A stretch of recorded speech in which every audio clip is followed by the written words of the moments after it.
Busy day. Both the people trying to recall Mayor LaToya Cantrell and the person counting the signatures on that petition spoke today, and things got heated, and there are still many lingering questions. Good evening, and thanks for sticking with us on this late Eyewitness News. I'm Devin Bartolotta. And I'm Cherise Gibson. We learned a lot about the recall petition today. In a minute, we'll tell you why, even though recall organizers wanted to prevent the signatures from going public, the law wasn't on their side. We'll also talk about how one lawmaker wants to change the law surrounding recalls. First, let's get out to Whitney Miller with a recap of what happened today. The big revelation today were duplicate signatures and those fictitious names the Registrar of Voters told us were found when the No LaToya recall campaign turned them in. She shared a sample of those signatures, and the recall organizers are responding. Minnie Mouse, Mickey Mouse, Princess Tiana, Cinderella. Disney characters, duplicate signature pages, and petition pages with messages about the recall, but no signatures. It's what Registrar of Voters Sandra Wilson revealed Thursday in a press conference about the recall. When you look at the number, you look at 67,000. That's why the number was so high, because it was a duplicate of the first batch. Wilson says less than half of the signatures turned over by organizers were valid. In response, Eileen Carter with the No LaToya recall held her own press conference Thursday. First, she claims organizers turned over more than the 67,000 to the registrar. We handed in approximately 100,000 signatures.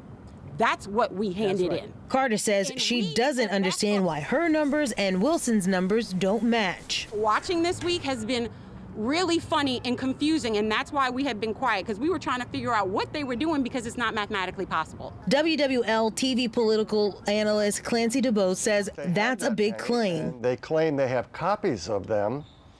They should release that.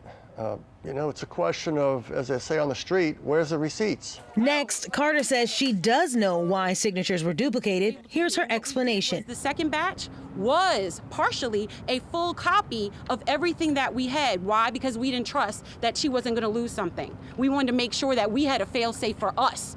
And we put extras in every box to make sure that they were open. And about those Disney signatures? A resident who thought it was funny. Wilson says those names and any duplicates were not counted in the final number of valid signatures.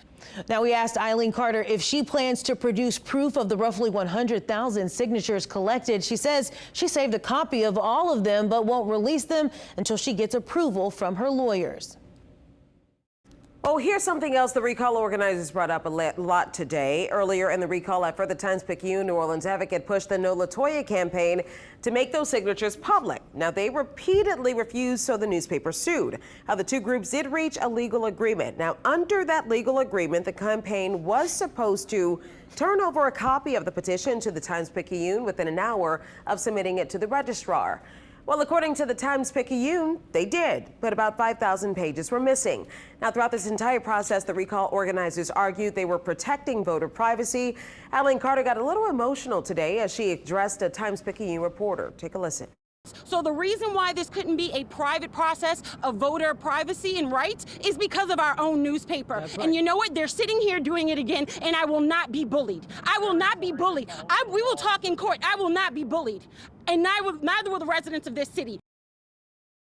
Now, that's what Carter says, but here is what the law is. As soon as a recall petition gets its very first signature, it does become public record. Now, anyone can see the names and the addresses and signatures of whoever signed it. There are exceptions to Louisiana's public records law, but if the recall campaign thought there was one that applied here, they would have had to let the newspaper know about it within 5 days.